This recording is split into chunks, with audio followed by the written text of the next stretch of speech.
Hi.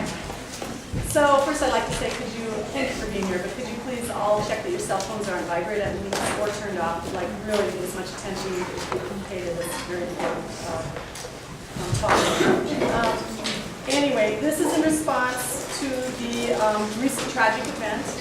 We've been tasked, events like this that happen usually throughout the nation, tasked to review all of your safety procedures, emergency procedures, qualifications, policies. We've been tasked specifically to go over 3 areas: dive operations and emergency procedures, which I think you saw, most of you saw yesterday, small boat operations, and then also emergency response. Please, if you have any questions during this, just raise your hand. You know, we do have a time limit, but because we're trying to avoid overtime, but we want to really be thorough and make sure we go over everybody's questions. So raise your hand. Hey, I don't get that. I don't understand it. If you're not comfortable and you want to come and talk to Randall, Laney, or I privately, that's absolutely fine also. Other than that, I wanted to just start with one little thing here real quick. I'm just going to pass this around because we didn't put it in PowerPoint, but this is the map where we can safely work animals. So there's also another map out there, I was informed, that was put out. I think it's misinformation in terms of where we can work our animals. I'll definitely get back to you, but this is where the field pier is, that red blob, and around it, that's where we really should be working the animals. And then, of course, we're up here. And this other map that went out, I think it's all green way up here and way out to the front of the bay. And I think that has to do with people diving underwater. But I'll clarify. But right now, this is where we can safely work, stay out of the red zone, where we can take our animals safely to work. I'm just going to pass it around so everyone just takes a look at it. But as Elaine starts, please pay attention to her too. So we're going to go over small boat operations, and Elaine's the person that's going to talk about this. All right, you guys, can everybody hear me? Can you hear me in the back? Yep. Okay, if you can't hear me at any time, let me know and I'll turn this on, but I'd rather not unless you can't hear me. More important that everybody is able to hear the PowerPoint. If you see anything and you think that it's not accurate, please raise your hand and let us know. We're putting out the information that has been put together in the PowerPoint, but there's always room for human error, and we definitely don't want to put out stuff that's inaccurate, okay? This talk is going to be on boat training. It's going to be on operations and safety. And while you're watching it, you should already know, but we're going to do a refresher on learning how to operate the boats that we drive, learning the rules of the road. When you're out there in the bay, there are some rules about passing or overtaking a vessel in front of you. What do the horn sounds mean when you blow them? Things like that, and how just to be more proficient when you're on the water. We're going to cover basic boat knowledge, make you familiar with all the definitions of the areas around the boat, driving the boat, docking the boat, what are the absolute rules, and also, most importantly, covering safety. So, the first part about being a safe boat driver is, of course, to know your boat, to know the vessel that you're driving. And boats come in many styles and shapes, but the names of the parts of the boat are always the same. So whether you have a 7-meter or one of the smaller rigs, the definitions and the names of the different parts are the same. The bow's in the front of the vessel, the stern refers to the rear, the starboard is always on your right-hand side, the port is on your left, the hull is the body of the vessel, and the hull is like the backbone, the hull is the body of the vessel, and the cleat is what you tie up to, whether it's on the boat or on the dock. The navigation lights are also really important, and we have an all-around white light, and then we have the red and the green side lights that we use for navigation. They all mean something different. They're not just there on the boat. So here's a visual of what we just described. You'll see that the bow is in the front. You have your starboard and your port. You have cleats on the boat that you can tie up to. You have the stern, which is the rear of the vehicle, and all around white light. This rib right here, this is your gun wall, and your hull. Okay. So there's other parts of the boat too, such as the beam, which is the width across the boat. You have your freeboard, which is the distance from the water to the lowest point of the boat where it would take on water. So if you're driving one of the whalers with the cutout, obviously that part is the lowest part of the boat, like to take on water. You have your draft, which is the depth of water that you need so you don't go aground and you can drive your boat through the bay. You have your propeller, which rotates and gives you the power.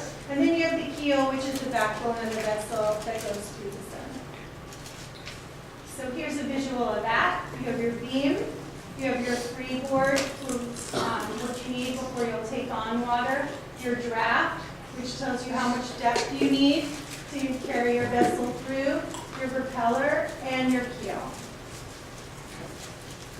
So before you get underway, all of us should know how to fuel the boats that we drive. And sometimes I think that in this area, you have a potential to possibly get complacent. I'm not saying you are, but we do drive boats a lot, and it's nice to have a refresher so we don't get complacent and forget some of the rules of driving these vessels.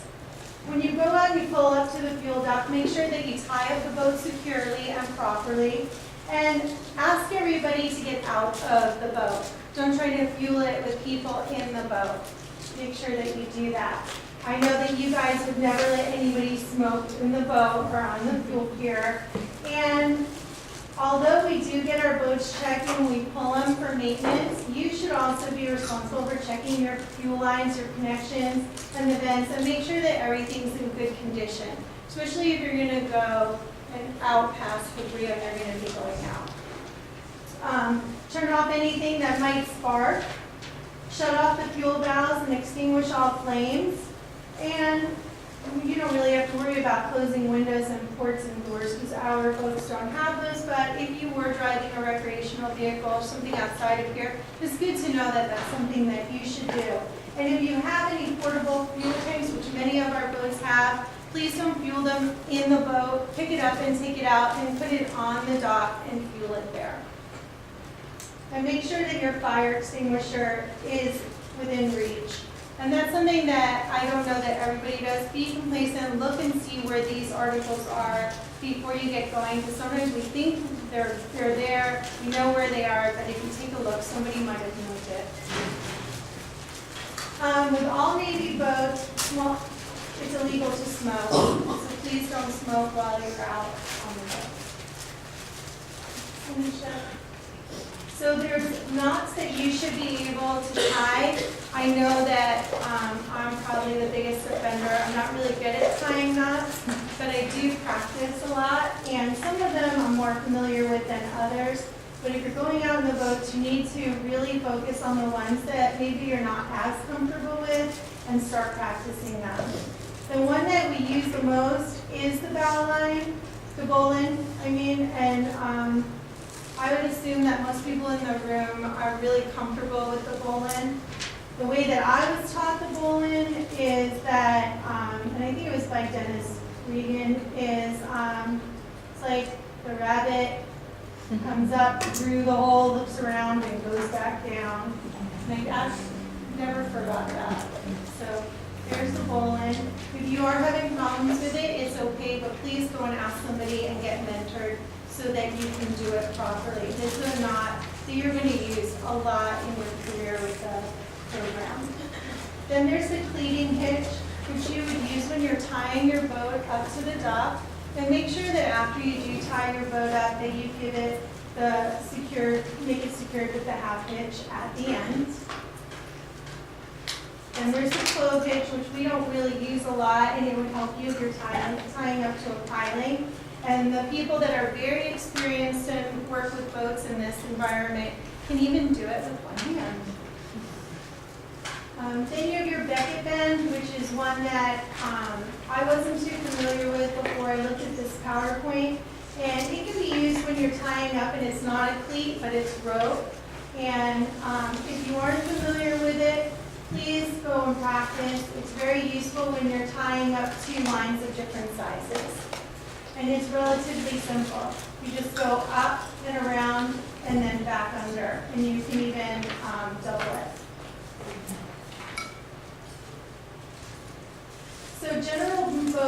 maintenance. We're all kind of spoiled with this because we have Eric in the boat shop that does a lot of maintenance on our boats and takes care of this for us, and we have a schedule that we need to keep. Although some people miss their scheduled maintenance, please make sure that you stick to that as much as possible for safety so that your boat is in good condition when you go out into the water. But even though you have Eric in the boat shop that's helping you with this, you should also always check your oil and fluid levels before every outing. And change the oil according to the way that we've been directed to do. As the engine ages, you might hear that he asks you to check it more frequent than others. So on newer boats, it might not be as much. That's really fair. But you can also tighten your own battery connections, clean the battery terminal. You see there's corrosion on them, just scrape them off with a brush and make sure that everything's clean. Ultimately, you're the one who's going to be broken down if things aren't in tip-top shape when you go out. Inspect the engine for signs for anything that shows signs of wear and tear, such as the hoses, the belts, and the bolts, which we just went over, and make sure everything's fitting properly. I know at one point there was like a smaller rib in the lagoon and the engine cover wasn't on it, but it was still considered okay. Like that's something that's not okay. And we need to go and pull it or ask them to come down and look at it and make sure that that engine cover is fitting properly. And we never use other parts that aren't made for boats. We wouldn't use any hard parts on it. Importantly, all boats have navigation lights. One light that they have, and there's many, is the masthead light. The masthead light has an actual, it actually has to shine at certain degrees and the beam has to go a certain length. So if it's on top, it can be seen over the horizon. The stern light in the back can obviously be seen from people approaching in the back. And then you have other navigational lights like the green and the red. The side light, you can see down here that it has certain degrees that it has to cover, and that's also on the other side for the green light. The green light's on the starboard side and the red light's on the port side. So if you're coming up to a boat at night and you see the red light here and the green light here, you know that it's headed that way. Here's what we were just talking about, the stern light in the back. There's a white light placed as nearly as practical to the stern, showing an unbroken light over an arc. So if you took these two together, it would be an unbroken light. And here's another, the all-around white light that also creates an unbroken light that goes over the horizon. So who's responsible for the boat and the crew when you guys go out? Well, you all are responsible. Nothing in these rules shall exonerate any vessel or the owner, master, or crew thereof from the consequences of any neglect to comply with these rules or of the neglect of any precaution which may be required by the ordinary practice of seamen or by the special circumstances of the case. Do you guys understand that? Do you guys have any questions about that? So you need to follow these rules. In construing and complying with these rules, due regard shall be had to all dangers of navigation and collision and to any special circumstances, including the limitations of the vessels involved, which may make a departure from these rules necessary to avoid immediate danger. So if you are in immediate danger, then of course you would do what you need to be safe. So you have to be able to articulate that. So general definitions and terms. So what makes a vessel? A vessel is anything that's on the water, and it includes watercraft, seaplanes, anything used or capable of being used as transportation on the water. The term power-driven means it's propelled by machinery.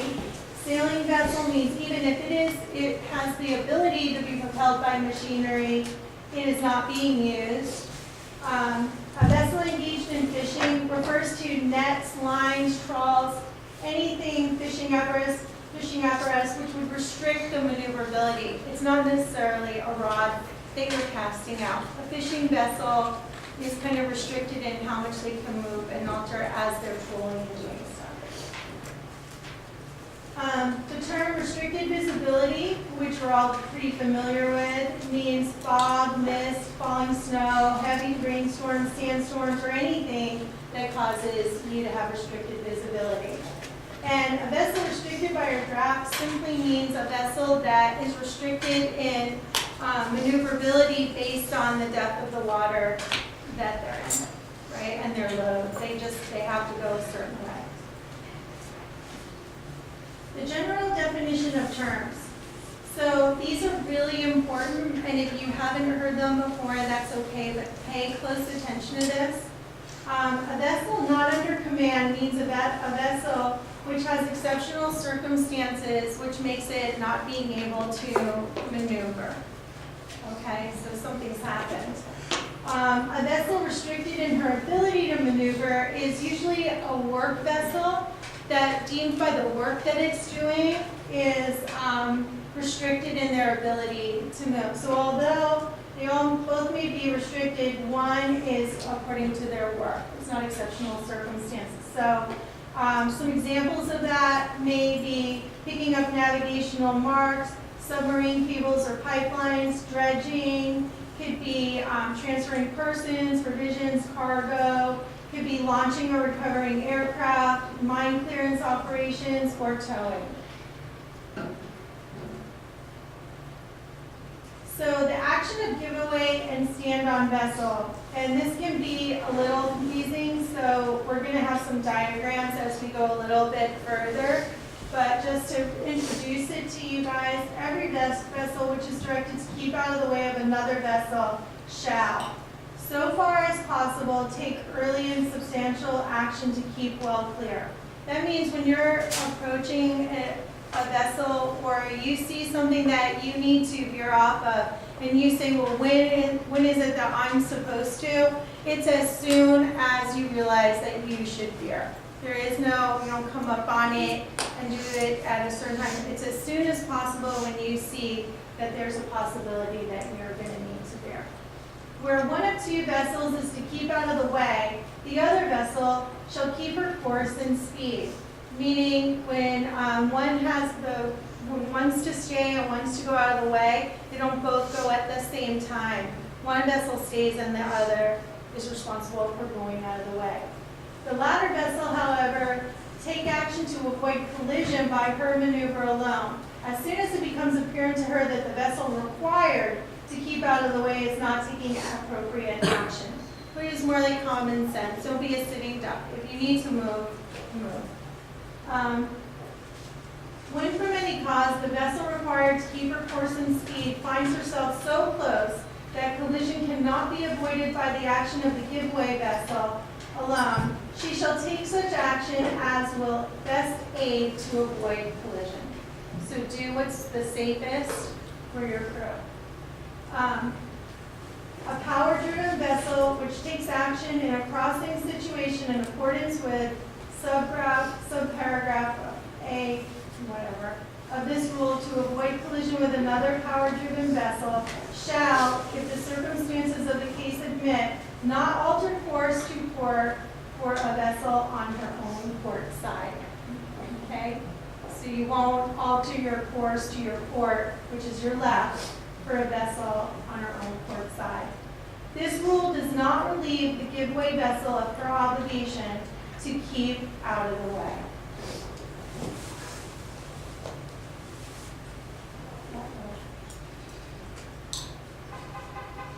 So a vessel not under command, and pay attention to these lights and these markings because they're important to know, especially if you drive at night or during the day, but they're important to know because you might think that somebody's going to do something and they're telling you they can't. So a vessel not under command shall exhibit 2 all-round red lights in a vertical line where they can best be seen. So in this picture, they put them up as high as possible. Or 2 balls of similar shape in a vertical line. Okay? When making way through water, in addition, you'll have the side lights and the stern lights. so you'll see that they're actually moving.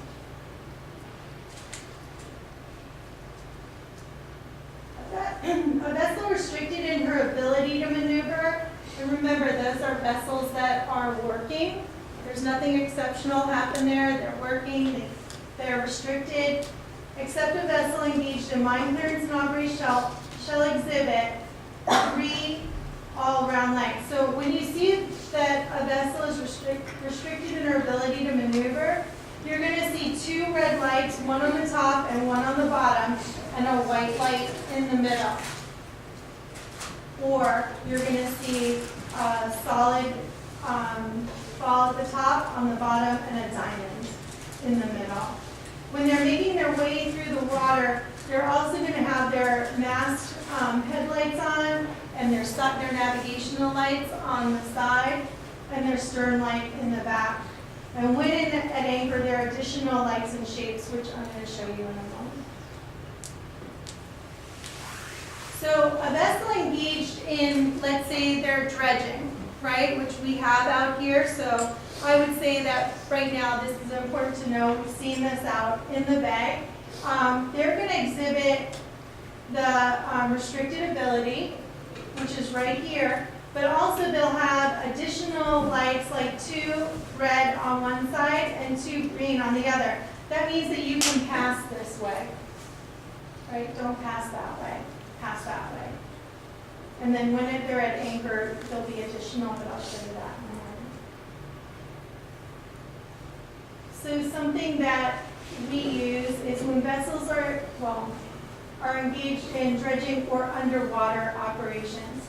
Whenever the size, and I'm going to read this because it's important, whenever the size of a vessel engaged in diving operations makes it impractical to exhibit all lights and shapes, the following shall be exhibited. 3 all-around lights in a vertical line, right, where they can best be seen. The highest and lowest of these lights being red, and the middle one being white, which we all know means that their ability to maneuver is restricted, right? And they're also going to hang the alpha flag. And the alpha flag is not less than 1 meter in height.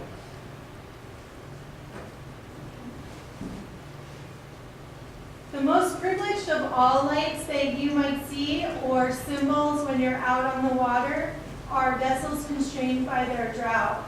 So if you see this, there's the mast light, 3 red lights, their navigational lights, and their stern light. You know that they're constrained by their drought, which is their load. Or you're just going to see them hang like a cylinder symbol. So you know that this vessel is most privileged.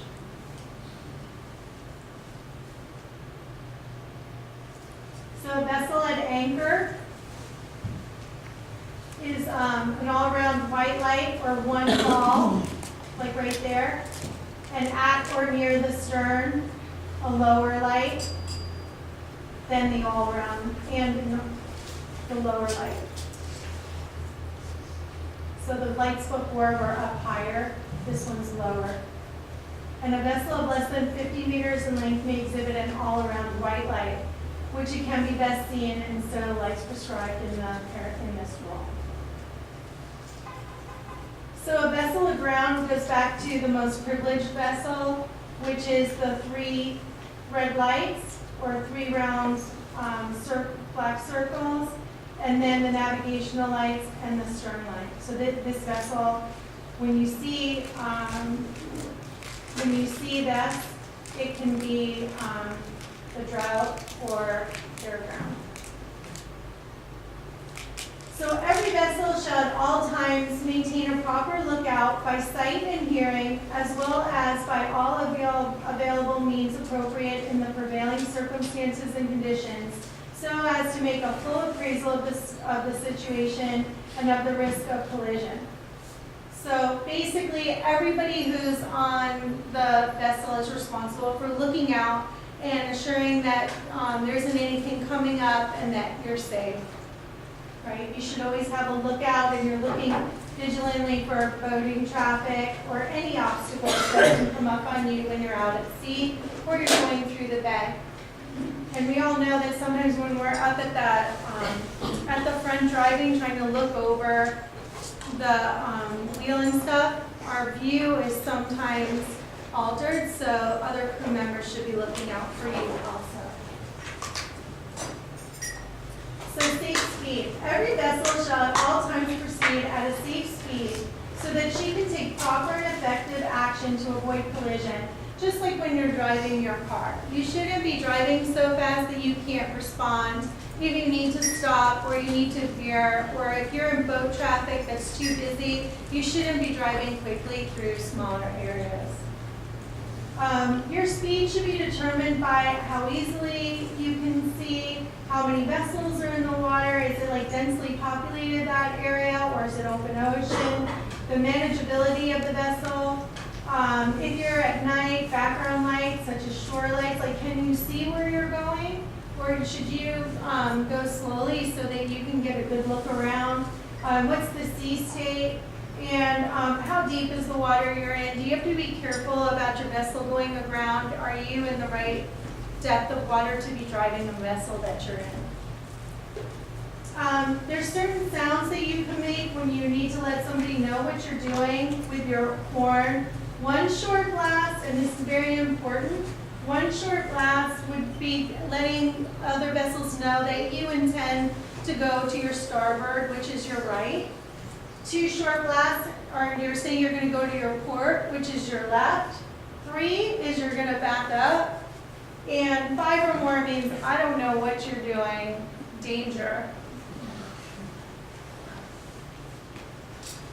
Okay, so I said that we would come back to overtaking another vessel, which doesn't mean like a pirate overtaking another vessel. It means not, it means like when you're going to go around.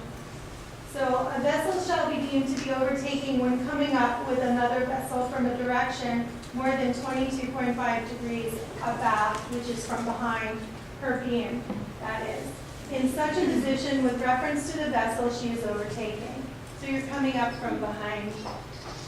That at night she would only be able to see the stern light. So this is a picture of what that's actually talking about. So you're coming up from behind, so you can see this light. So you would blow your horn once to go to the starboard side and twice to go to the port side so that this vessel doesn't go and veer in the direction that you're going in. Right? They might not see you. So this would be the giveaway vessel, and if they did see you, they should keep going in their direction, stay their course, not change their speed, because that can also create an accident also. So just keep their course or your course, keep your speed, and let this vessel go around.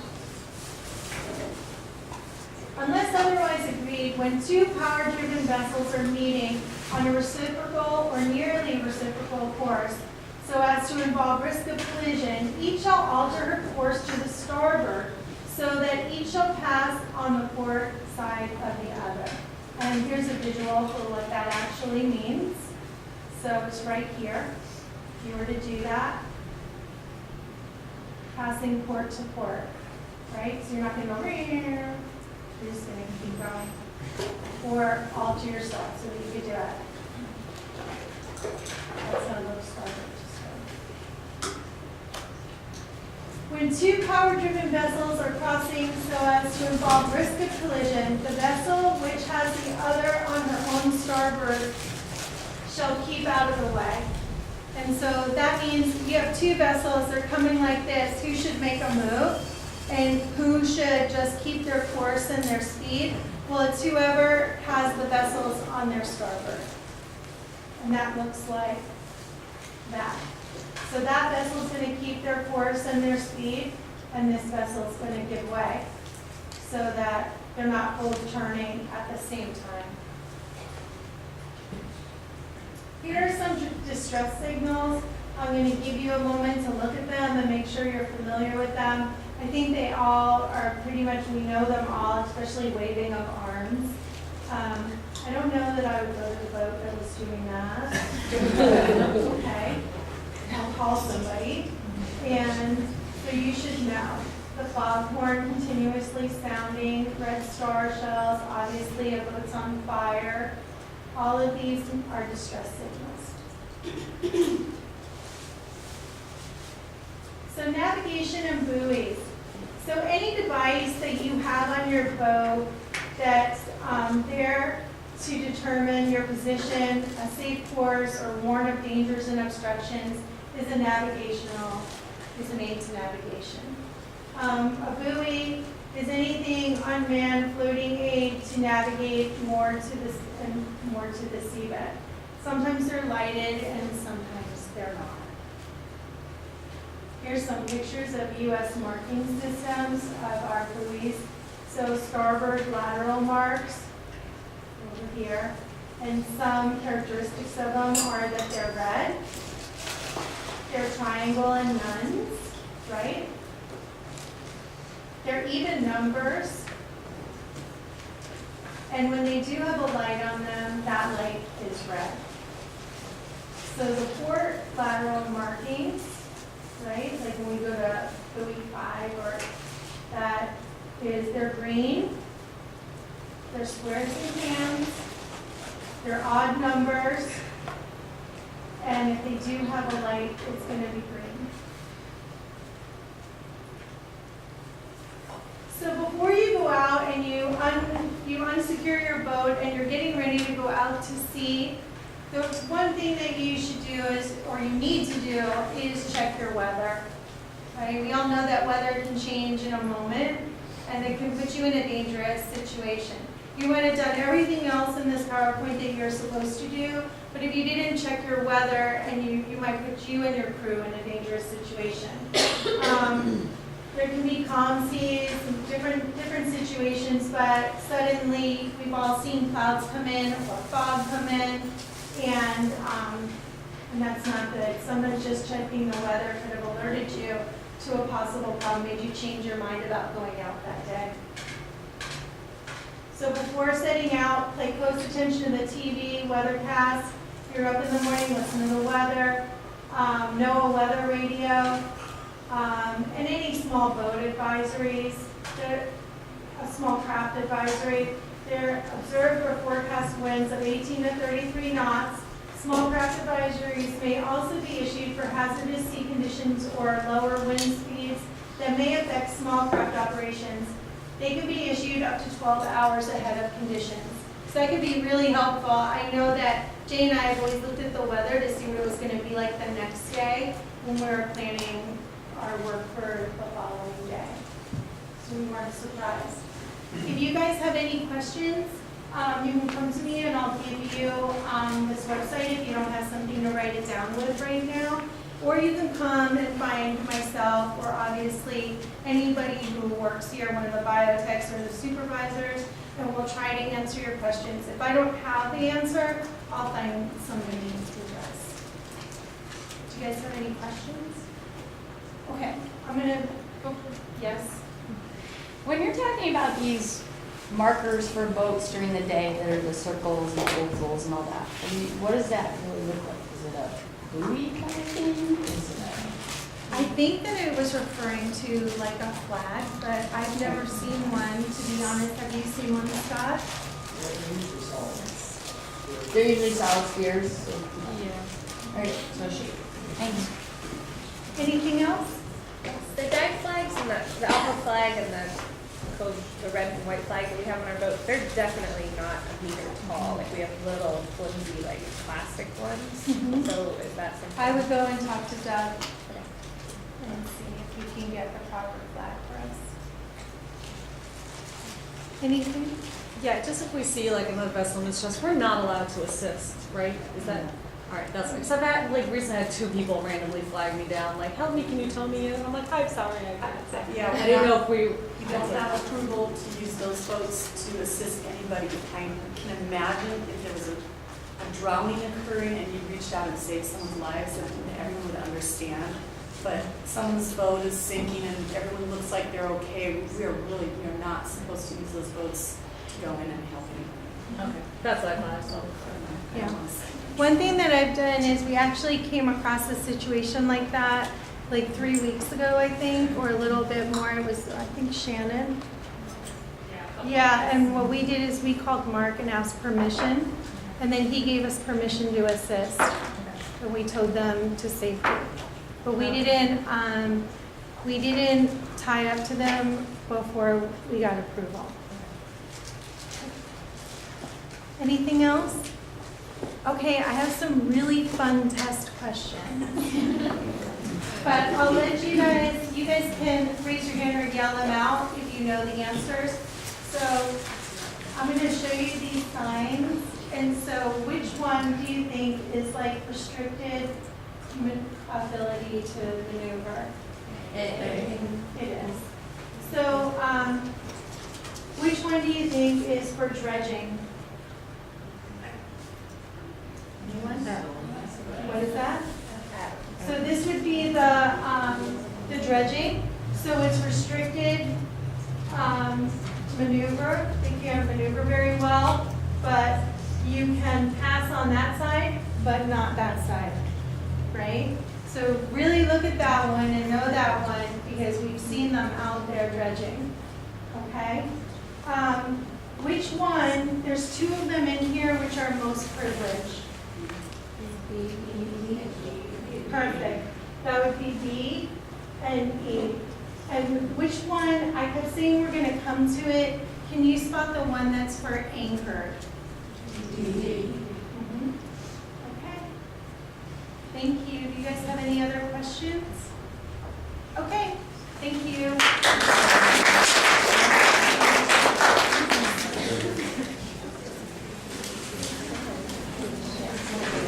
I'm just going to go over a couple more things on boat safety and then we'll get to Randall's presentation. So we have an SOP also for boat safety. It's SOP 32, Standard Operating Procedures for Boat Watercraft Operations. It goes over a lot of the stuff Lainey already went over, and it talks about how to start up the boat, the tractor, all that. You all need that on-the-job training in order to handle and drive boats. But there's just a few safety things I think we need to touch on briefly here. It says safety for procedures. Boat handling is an operation with inherent risks. Sea and weather conditions are constantly changing and can pose considerable risk to boaters. Prior to getting underway, I know we just said some of this, but we do really want you to know this SOP exists and that we really need to go over this. All boats will consider weather conditions when planning boat operations. It's very critical. Notice the fog's coming in, what's going on with the weather condition. Lainey touched on that with this. All boaters will familiarize themselves with ship movements and dive stations within the vicinity of planned boat operations. That's so critical. We've had some mistakes before. People have inadvertently drove into a dive area, and maybe it wasn't well marked and such, but we really got to pay attention and take a look out there because that's something we have done, not necessarily our crew or whatever, but it's really critical. Someone's underwater, that's a safety important thing. All boats will be inspected prior to embarking to ensure appropriate safety equipment is on board and functional. What is that? You need two radios, Two radios, flares, flares, a fire extinguisher, fire extinguishers and you need flotation devices for everyone on for board. everyone on board, You need half tank gas and then an anchor if and an possible. anchor. I don't think our boats all have anchors, but that's obviously if you're drifting into the rocks, what to do, throw the anchor out. And everybody will be familiarize themselves and the crew with safety procedures. What does that mean? Well, obviously we're going over that, but when you get on that boat, do you really know how to talk on that radio? Some of our guys on the Pups crew are learning a little bit more because we don't really talk back and forth on boats very much. You guys probably had to start doing a little more of that when you went out to sea. If you don't do it all the time, you're just driving buckets back and forth. It's still critical to get on that radio and make calls. If you're on Marine Band, you're on 16, right? So as soon as you get on 16 and you're calling, hey, 1112, what do? What's your first thing you're going to tell them? Switch to another channel. And then wait for a moment. And then if you just talk to someone and said, please go to channel 42 or whatever, wait, and then they'll say, 11, I'm on channel 42, and then you can start talking. So that's really critical. But just start practicing it. Just kind of call each other up and say, hey, how's the system going? Do you need any more fuel? I meant to tell you, we got in trouble like this week and last week with the Coast Guard for just saying, call sign switched to 6-9. I think your voices sounded like children. I don't No, know. that's It was terrible. We were practicing our radio comms quite a bit, and they just heard us calling, just briefly saying, hey, 1-1, this is 1-2, and they said, this is, you children get off the radio, you can't be, and they went on and on. They should have called Harbor Police, please go to channel whatever, and then say this is a legitimate, so it's still communications. okay to do that on the Yeah, I radio? thought say it. We were doing legitimate communications, and maybe vessel 1-2, something like that. Don't put in an argument, but just say, I'm sorry that you're misunderstanding, but we're for real. You say stay more vessel before the. Oh, that's a good idea. Yeah, I think, yeah, you could say stereo vessel 1-2 or whatever yours is. But practice, because there's little things, little words you need to say that's more proper and appropriate. And of course, don't just get on there and say, hey, what are you getting for groceries tonight? Don't be doing that, and that's been done. It's so done. It's not, it's professional talk. And everyone will familiar, oh, I just said that. The last couple things, 2 things here. I went over at my safety musters a bit, but we got to observe the wake zone. Obviously, the wake zones that we have, it's really important. That's also around anchored boats and around piers and the bait barge. There's wake zones that we have to really observe. Obviously, diver exclusion zones. That's so critical. Do you know how many feet you're supposed to stay away from a diving site? 100 feet. I couldn't hear you. 100. 100, yeah, 100 feet. And then how far away do you stay away from, let's say you're at Soccer Mom Beach, Kellogg Beach over there, and there's people in the water swimming? Shout it out. I can't hear, I'm sorry. 200. 200 feet. So if you see people playing around and diving and jumping, you're supposed to stay a safe distance of 200 feet. And so please try to observe those things too. The last thing, I think you all know this, but you don't get to just kind of learn how to drive a boat. You need to go through a certain process. And does anybody know the process and what it is? Safety course. Go ahead. Safety course. Boat, PowerPoint safety course, And then, which is this. The book certification. California Boating Certification, Paid for by a lead or. on-the-job training by someone that's the supervisor can assign. Imagine we have testing going. And then the supervisor usually says, let's go out and drive and see how good you can do, and if you know all this stuff, and if you have a fire extinguisher and all that. So then you actually demonstrate it, so that's a check off. And then, can you just drive a boat then? Mike's list. Oh. Then, yeah, so someone, supervisor, you're great, wow, wonderful, you don't just jump in that boat and go yet. Then, I guess, and I understand you guys don't do this part, but then we recommend that this person's checked off, and we tell our cognizant government employee. They then say, hey, I recommend that Pixie drives boats, she's done all these things, the list, and send that to Mike Roth, and then Mike Roth sends back concur, and then we get the message that this person can drive a boat, and then you guys get to go ahead. So remember, if you've done all those things, that last part has to happen per Mike Roth. So just kind of hold on and wait. It's really important. Any questions on that? All right, if you do later, please come and talk to any of us too. All right, Randall, you're on.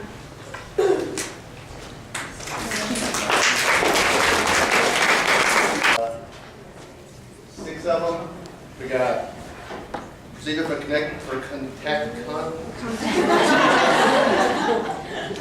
procedures for contacting veterinary staff in case of an animal emergency, sustained operations with critical central personnel, release of information regarding native marine mammals, San Diego Bay disaster, marine mammal evacuation contingency plan, treatment of personnel injuries, and lastly, emergency procedures for adverse weather conditions. So SOP number 2, contacting veterinary staff in case of animal emergency. Procedures. I'm sure you've all seen this many times. Call the emergency or duty vet phone at 619-553-5077. Voicemail should include info of the situation, your name, your location, and return number for vet to call. After, if they don't answer and you have to release the voicemail, try the number one more time. This is a landline though, so no text messages. Repeat the above procedure for the emergency or duty vet tech at 619-607-8078.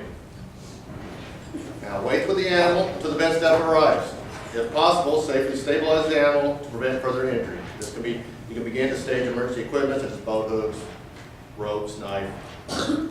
If after 10 minutes you have not received a call back, begin calling the veterinarians below the order they were listed. Forrest Gomez, Jeannie Megan, Cynthia Smith, and Eric Jensen.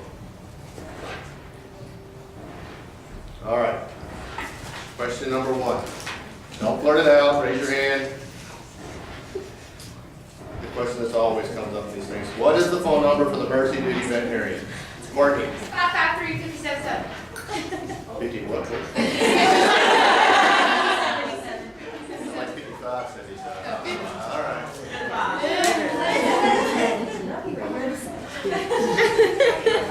Question 2. 77. What information should you include when leaving voicemail with the vet? All right, go for it. Okay, the situation, your name, your location, and where, a phone number where they can call you back. No, you wanted to do.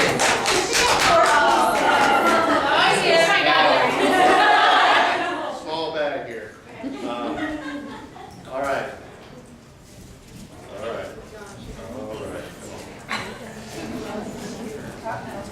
Question 3. A tricky one. True, false here, guys. True, false. Once you leave the voicemail with the emergency vet, wait 10 minutes and then try to connect an emergency vet. All right. False. After leaving voicemail, immediately try calling emergency vet. No text messages. All right. Sustained operations with critical essential personnel. All right. So normal operations are usually conditions Alpha and Bravo. If we happen to reach force condition Delta and at times Charlie is when we go to minimal personnel. Now, the reason why we have minimal personnel is because despite the fact that the situation being adverse, it remains essential to provide the care for the Navy Marine mammals. So, procedures for this. A list of all critical essential personnel will be maintained by the division. It will be updated throughout the year. It will be updated throughout the year, reviewed by division supervisors each year. Okay, here's the all civil service supervisors and biological techs, civil service and contractor veterinarians and vet techs, and assigned military will be designated critical essential. Now, in addition, there could be a minimal number of us, contractors, designated critical essential, which some of us are, to be assured we have enough people for animal care and fleet support. Now, the personnel designated critical essential shall be issued a CE sticker for their badge. Phone tree, as far as I know, is still posted in building 112 or 194. I don't know, there will be one probably eventually posted down in Muck.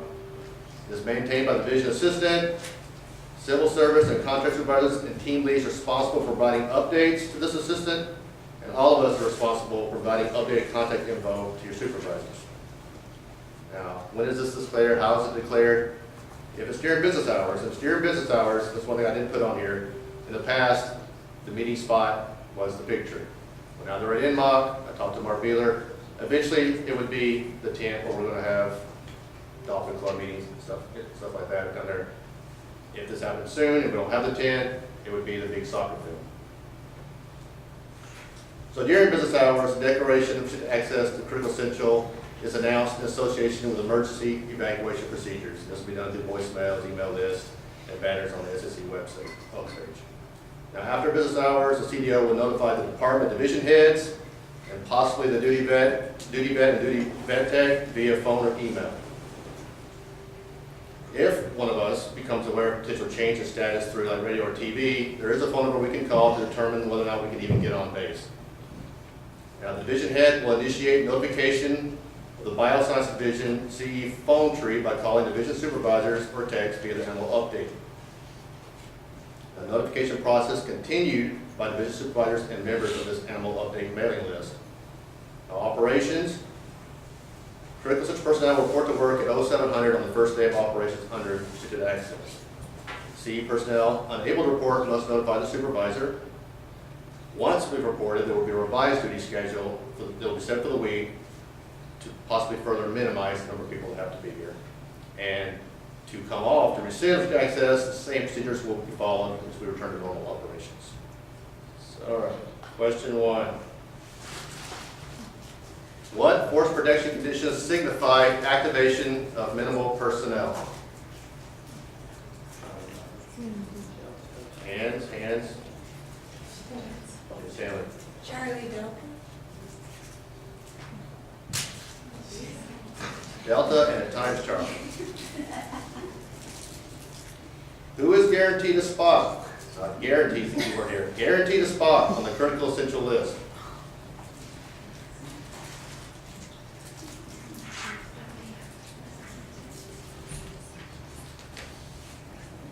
Brent. Biotech. And there's more than just biotech. Supervisors.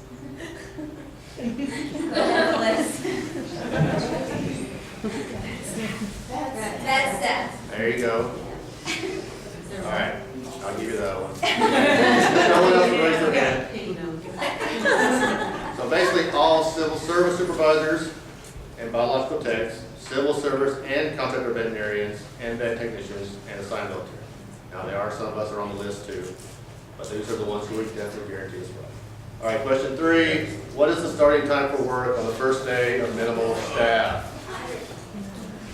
Sorry, she's pregnant.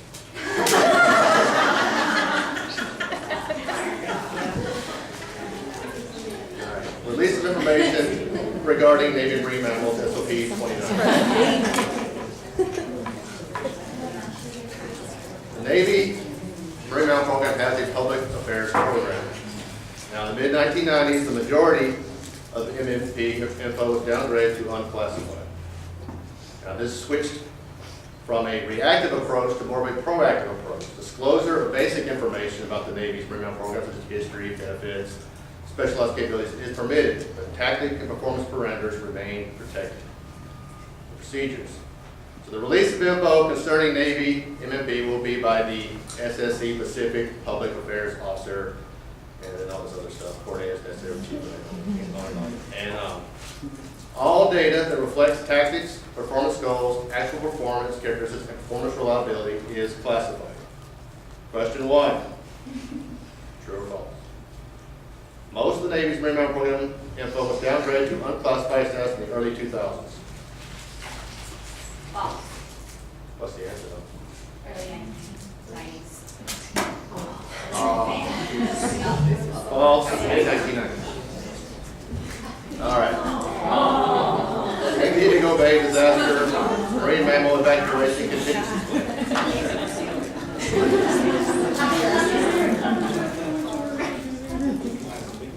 This SOP addresses procedures in the event of contamination of San Diego Bay by man-made or natural disaster that immediately threatens the health and safety of our marine mammals in the bay. It also provides contingency plans for evacuation. Procedures. Notify the duty vet at 619-503-5077 and the code 715 environmental spill coordinator. Describe the type and location of emergency. Emergency vet will notify the appropriate personnel. Code 715 environmental spill coordinator will notify the following: SSC Pacific Safety Environmental Office, SSC Pacific Duty Office.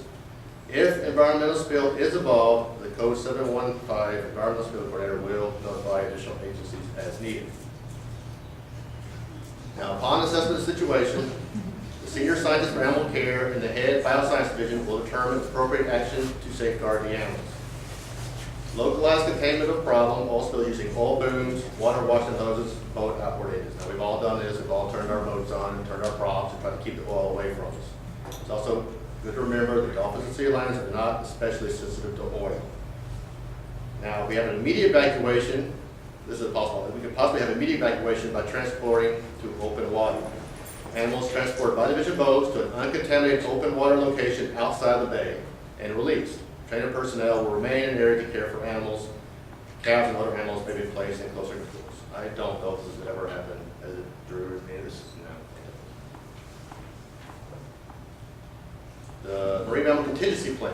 Now, if there's immediate threat, we can move dolphins to uncontaminated areas in bay and or pools. Now, individual pens could be disconnected and towed by boat to an uncontaminated area. Sea line pins, though they can be moved, do not necessarily need to be moved. Sea lines can be put on deck with fresh water supply. Now, if all San Diego Bay was deemed unsafe, several sites would be considered for evacuation of the dolphins. Local relocation would be Delmar Boat Basin, depending on the number of days tools there would be used. If marine health is immediately threatened, dolphins could be transported to various other sites, such as SeaWorld, which can hold up to 20 of our dolphins, San Clemente Island, Kaneohe Marine Corps Base, Hawaii, Key West, and Panama City, Florida, and Point Mugu, California. Emergency vet will provide status of response to Subbase San Diego hazardous materials collision within 2 hours. Current SSC points of contact: Mike Roth, Sam Ridgway, Scott Price, and Arctic. Question 1. After assessing the situation, who determines what action to take with the mammals? Ariel. Emergency vet. I don't want to talk about anything. The senior scientist and the division head. There you go.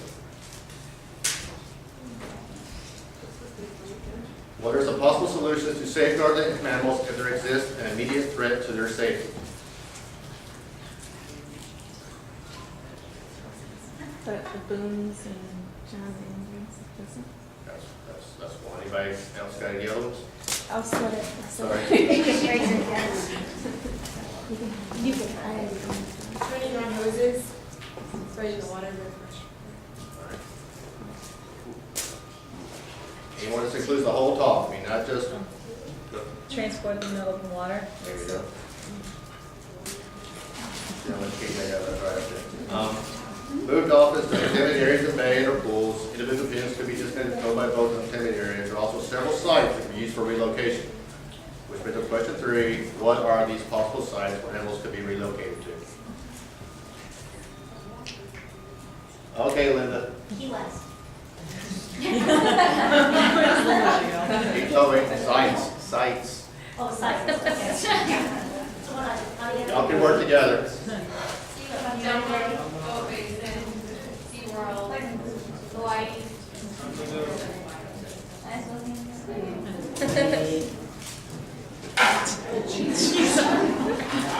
Denver Boat Basin, SeaWorld, San Clemente Island, Hawaii, Key West, Panama City, Florida, Point Mugu, California.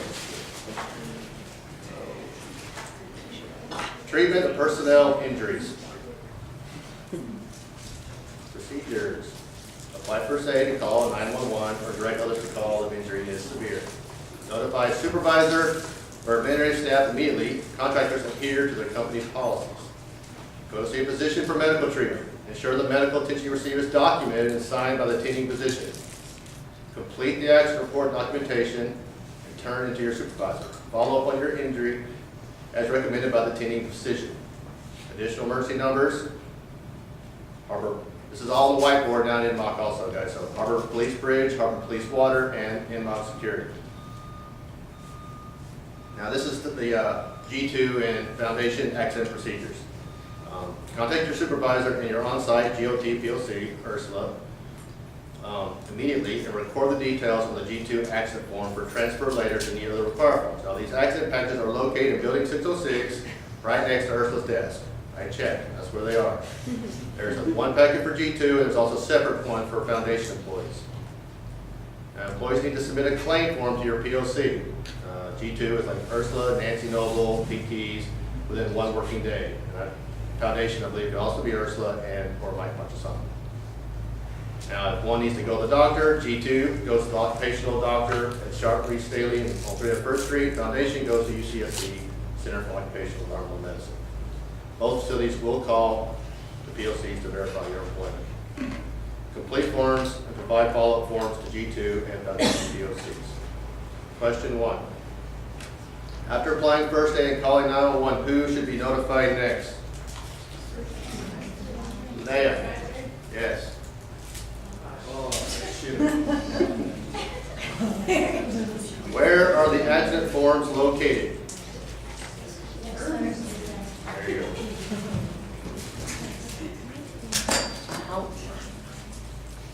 All right, emergency procedures for adverse weather conditions. I believe this is the last one.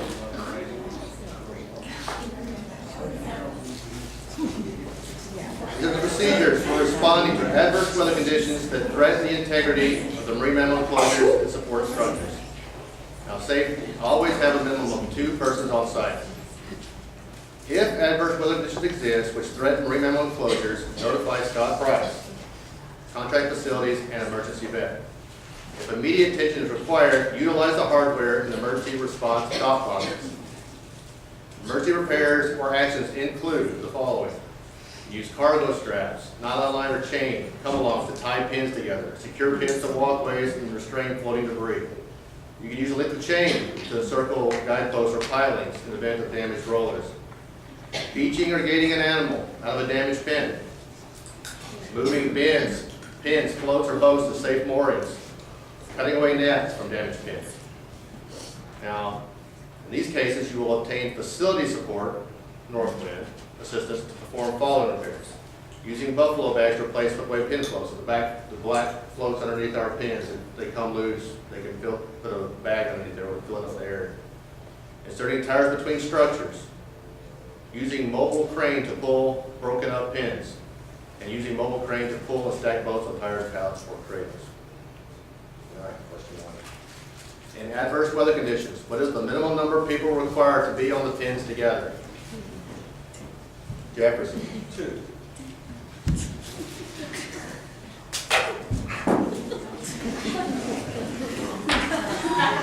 You have 3 examples of emergency repairs or actions you might need to make. No one wants to do the long questions.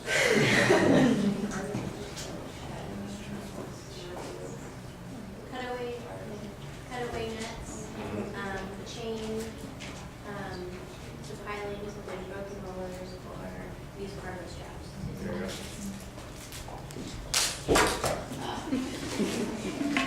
Oh man, we have 1 left.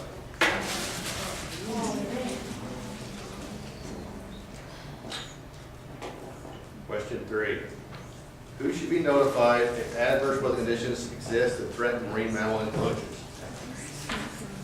There was 3 of them. That's 1. Facilities, 2. vets. There you go.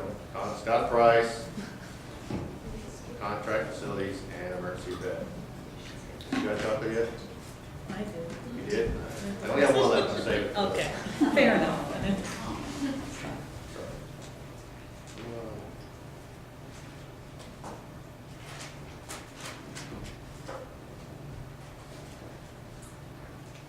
If I said, did I do the one on, I did. Yeah. Oh. There was a slide I added that was supposed to be really funny and it never showed up.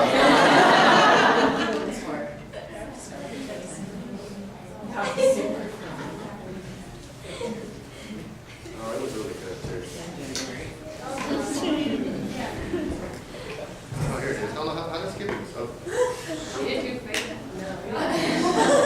All right, question 3. Okay or not okay? This is back to the part about release of information, okay? So we're back on that SOP.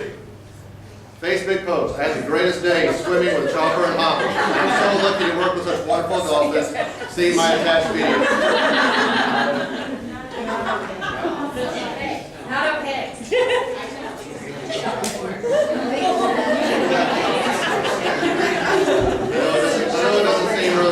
doesn't seem that fair when you see other stuff on the internet like this.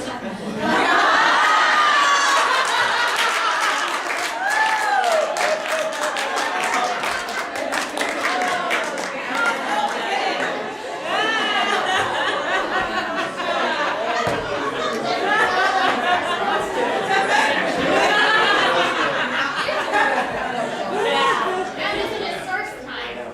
That's true. That's not his first time. I'm done. Are you done? Anybody have any questions?